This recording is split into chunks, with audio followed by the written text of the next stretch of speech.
നമസ്കാരം. ശാന്തമായി നടന്ന തിരഞ്ഞെടുപ്പിനെ അക്രമാസക്തമാക്കാൻ CPM-ന്റെ വലിയ നീക്കങ്ങൾ.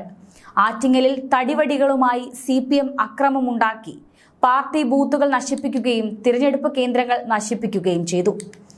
ആറ്റിങ്ങൽ മണ്ഡലത്തിലെ വെഞ്ഞാറമൂട് മേഖലയിലെ BJP ബൂത്ത് ഓഫീസുകൾക്ക് നേരെയാണ് CPM പ്രവർത്തകർ അക്രമം അഴിച്ചുവിട്ടത്.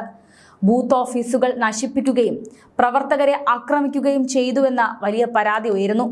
ഉച്ചയ്ക്ക് 3 മണിക്ക് ശേഷം ബൂത്തിലേക്ക് പ്രവർത്തകരെത്തിയാൽ വകവരുത്തുമെന്നും തല്ലുമെന്നും കൊല്ലുമെന്നുമൊക്കെ വധഭീഷണി മുഴക്കിയതായും BJP പ്രവർത്തകർ ആരോപിച്ചു.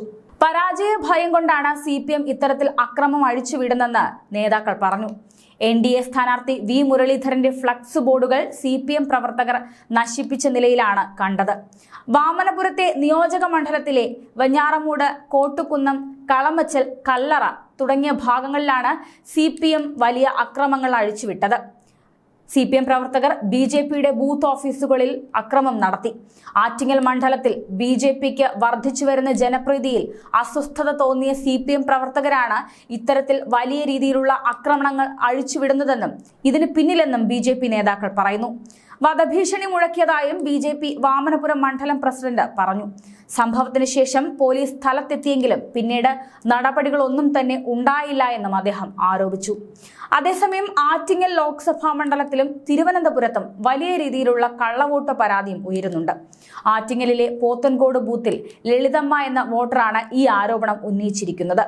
വോട്ട് ചെയ്യാനെത്തിയപ്പോൾ ഇതിനു മുൻപ് മറ്റാരോ വോട്ട് ചെയ്തുവെന്ന് തിരഞ്ഞെടുപ്പ് ഉദ്യോഗസ്ഥർ അറിയിക്കുകയായിരുന്നു. ഇതിന് പിന്നാലെ തിരുവനന്തപുരം കുന്നുകുഴിയിലാണ് മറ്റൊരു സംഭവം ഉണ്ടായത്. വടക്കേട് സ്വദേശി രാജേഷ് വോട്ട് ചെയ്യാനെത്തിയപ്പോൾ രാവിലെ മറ്റാരോ ചെന്ന് വോട്ട് ചെയ്തതായി തിരഞ്ഞെടുപ്പ് ഉദ്യോഗസ്ഥർ അറിയിക്കുകയായിരുന്നു. ഉദ്യോഗസ്ഥർ പോലീസിനെ സംഭവം അറിയിച്ചിട്ടുണ്ട്. കള്ളവോട്ടിനെ കുറിച്ച് അന്വേഷണം ആരംഭിച്ചതായി പോലീസും പറഞ്ഞു. അതേസമയം പെരിന്തൽമണ്ണയിലും 12-ാം നമ്പർ ബൂത്തിൽ കള്ളവോട്ട് നടന്നതായി പരാതി ഉയർന്നു. പെരിന്തൽമണ്ണ സ്വദേശി ഫാത്തിമയുടെ വോട്ട് പോസ്റ്റൽ വോട്ടായി രേഖപ്പെടുത്തിയെന്നായിരുന്നു പരാതി. പരാതിയുടെ അടിസ്ഥാനത്തിൽ വോട്ട് ടെൻഡർ വോട്ടായി രേഖപ്പെടുത്താൻ അനുമതി നൽകിയിരുന്നു. ഇത് സംബന്ധിച്ച് പരിശോധനകൾ നടക്കുകയാണെന്ന് തിരഞ്ഞെടുപ്പ് കമ്മീഷനും അറിയിച്ചു. തിരഞ്ഞെടുപ്പ് നടക്കുന്നതിന് മുൻപ് തന്നെ CPM-ന്റെ കള്ളവോട്ട് ആരോപണം വളരെ ശക്തമായി കേരളത്തിലെ എല്ലായിടങ്ങളിലും ഉണ്ടായിരുന്നു. എന്നാൽ ഇപ്പോൾ ബൂത്തുകളിലേക്ക് എത്തുമ്പോഴും CPM കള്ളവോട്ട് നേടി ജയിക്കാനാണ് ശ്രമം നടക്കുന്നത്.